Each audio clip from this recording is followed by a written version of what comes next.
Levelling Joshi astro channel में आपका स्वागत करता हूँ।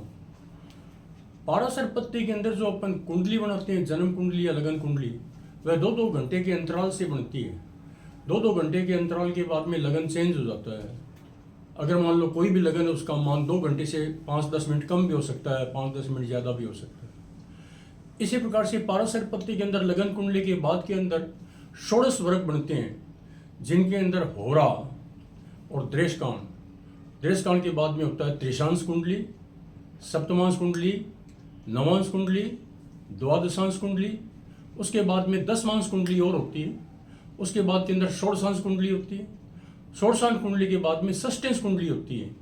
इस प्रकार से ये 10 वर्ग शामिल करते हैं कई विद्वान लोग। इसके अलावा विषांश कुंडली और चतुर्विषांश कुंडली या 24वां अंश, राशि का 24वां अंश, राशि का 20वां अंश, राशि का 27वां अंश भांस, राशि का 40वां अंश खवेदांश, राशि का 45वां अंश अक्षवेदांश, ये कुंडली और लेते हैं साथ के अंदर। इनको अपन वर्ग कुंडली बोलते हैं। इन पूरी कुंडलियों का विश्लेषण करने के बाद में फिर हम लगन का कन्फर्मेशन करते हैं। लगन का नहीं, बल्कि जो ग्रह होता है उस ग्रह के बल का कन्फर्मेशन करते हैं कि वह ग्रह कितना शक्तिशाली है। जो ग्रह लगन कुंडली के अंदर शक्तिशाली नहीं भी है, लेकिन नवांश कुंडली या अन्य वर्ग कुंडलियों में, जैसे कि षष्ठांश कुंडली में, अगर वो उत्तम वर्ग में गया हुआ है, अपनी राशि में गया हुआ है, तो उस ग्रह के जो बल है उसका मान बढ़ा दिया करते हैं। ये सब चर्चा अपन करते रहेंगे। आज मैं आपको मुख्य रूप से जो बता रहा हूँ वो होती है राशि के अंदर जो एक राशि के 3 भाग करते हैं अपन, तो उसे द्रेशकांड कुंडली। द्रेशकांड कुंडली के अंदर एक द्रेशकांड जब अपन राशि के 3 भाग करते हैं तो एक द्रेशकांड 10 डिग्री का होगा, दूसरा द्रेशकांड 11 डिग्री से 20 डिग्री का होगा, तीसरा द्रेशकांड होगा वो 21 डिग्री से 30 डिग्री का होगा। जो द्रेशकांड कुंडली आप सामने देख रहे हो, इसके अंदर आप देखिए कि पहली राशि मेष, 5वीं राशि सिंह और धनु राशि, इनके अंदर जो द्रेशकांड पढ़ेंगे वो कैसे पढ़ेंगे। तो अगर राशि के अंदर मेष राशि है तो 10 डिग्री तक का जो द्रेशकांड आएगा वो मेष राशि का होगा। उससे अगला जो द्रेशकांड 5वीं राशि का यानी इसका होगा सिंह राशि का, और 21 डिग्री से 30 डिग्री तक का द्रेशकांड होगा वो 9वीं राशि का धनु राशि का होगा।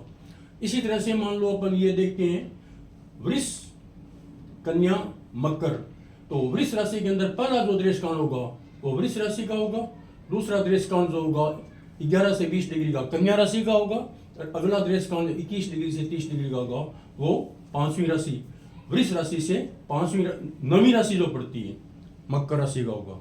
इसी प्रकार से तुला, और इसी प्रकार से ये मिथुन, तुला और कुंभ राशियों के अंदर द्रेशकांड पड़ेंगे। पहला द्रेशकांड मिथुन का, अगला द्रेशकांड 5वां मिथुन से 5वीं राशि तुला राशि का, और अगला द्रेशकांड मिथुन से 9वीं राशि का होगा कुंभ राशि का होगा। इसी प्रकार से अगर मान लो तुला राशि है तो पहला द्रेशकांड तुला राशि का पड़ेगा, अगला द्रेशकांड तुला से 5वीं राशि कुंभ राशि का पड़ेगा, और कुंभ राशि से अगला द्रेशकांड मिथुन राशि का पड़ेगा। अगर मान लो इसी प्रकार से कर्क राशि है तो पहला द्रेशकांड कर्क का, अगला द्रेशकांड 5वीं राशि वृश्चिक का होगा, अगला द्रेशकांड जो होगा वो मीन राशि का होगा। अगर मान लो वृश्चिक राशि है तो 10 डिग्री तक वृश्चिक राशि का द्रेशकांड, उसके बाद मीन राशि का द्रेशकांड, उसके बाद के अंदर 9वीं राशि वृश्चिक से 9वीं राशि कर्क राशि का द्रेशकांड होगा। ये जो द्रेशकांड कुंडली है, इसके आधार पर अपन व्यक्ति के चेहरे की बनावट, उसके शरीर की बनावट का वर्णन भी कर सकते हैं। देख करके विद्वान लोग अंदाज लगाते हैं। द्रेशकांड कुंडली से व्यक्ति को अपने भाई बहनों का संख्या या उनका सुख कैसे मिलेगा, इसका अनुमान भी लगा लिया करते हैं। अब मैं आपको आगे बताता हूं।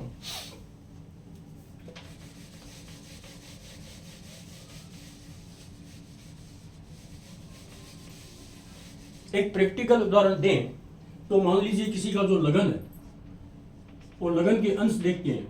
अगर मान लो 4 राशि के अंदर 11 डिग्री का लगन है और 20 कला है,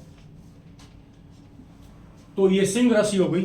तो सिंह राशि के अंदर डिग्री देखी जाएगी, तो 11 डिग्री है यानी 10 डिग्री से ऊपर आ गया तो सिंह राशि है। तो सिंह राशि का पहला द्रेशकांड सिंह का हो जाएगा, सिंह राशि। दूसरा द्रेशकांड क्या होगा, सिंह से अगली राशि सिंह, कन्या, तुला, वृश्चिक, धनु का होगा, और तीसरा द्रेशकांड सिंह से 9वीं राशि मेष का होगा। लेकिन ये 10 डिग्री से ऊपर आ रहा है तो दूसरा दृष्टान आएगा।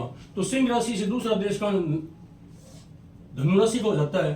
तो जो दृष्टान कुंडली के अंदर होगा वो जो लगन होगा वो धनु लिखा जाएगा। ये दृष्टान कुंडली है, दृष्टान वर्ग कुंडली। इसके अंदर अगर मान लो सूर्य है और सूर्य मान लो इसके अंदर है 8 राशि पार करके और 22 डिग्री का और 4 कला का है, तो धनु राशि का सूर्य होगा।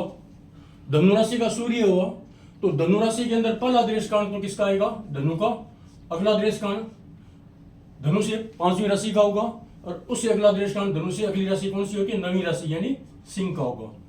यहां पर 10 डिग्री पार कर गया है, 20 डिग्री पार कर गया है, तो धनु राशि का सूर्य है। तो तीसरा जो दृष्टान होगा वो किसका आया? धनु राशि के अंदर पहला दृष्टान धनु का, दूसरा दृष्टान 11 से 20 तक मेष का और अगला दृष्टान सिंह का होगा। तो जहां पर 5 नंबर लिखा जाएगा वहां पर सूर्य लिखा जाएगा। सूर्य जो दृष्टान कुंडली है उसके अंदर सिंह राशि का आया, जो मूल कुंडली थी उसमें धनु राशि का था। इस प्रकार से दृष्टान कुंडली निर्धारित कर दी जाती है। अब आप समझ सकते हो इसको। दृष्टान कुंडली के अंदर जो ग्रह एक दूसरे से 5वें स्थान पे होते हैं वे एक दूसरे के सहयोगी होंगे। दृष्टान कुंडली के अंदर लगन देख लिया जाता है, पहला दृष्टान में जन्म है या दूसरे दृष्टान में जन्म है या तीसरे दृष्टान में जन्म है। इसके आधार पर व्यक्ति के चेहरे की बनावट, गले की बनावट, कान, हाथ, नाक, इनका भी निर्धारण किया जाता है, जो आगे नेक्स्ट वीडियो जब भी आएंगी तब हम बताएंगे। आप मेरे वीडियो को सुन रहे हो और आपने सुना भी है तो इसके लिए आप इसको चैनल को लाइक कीजिए, सब्सक्राइब कीजिए। आपको बहुत बहुत धन्यवाद है।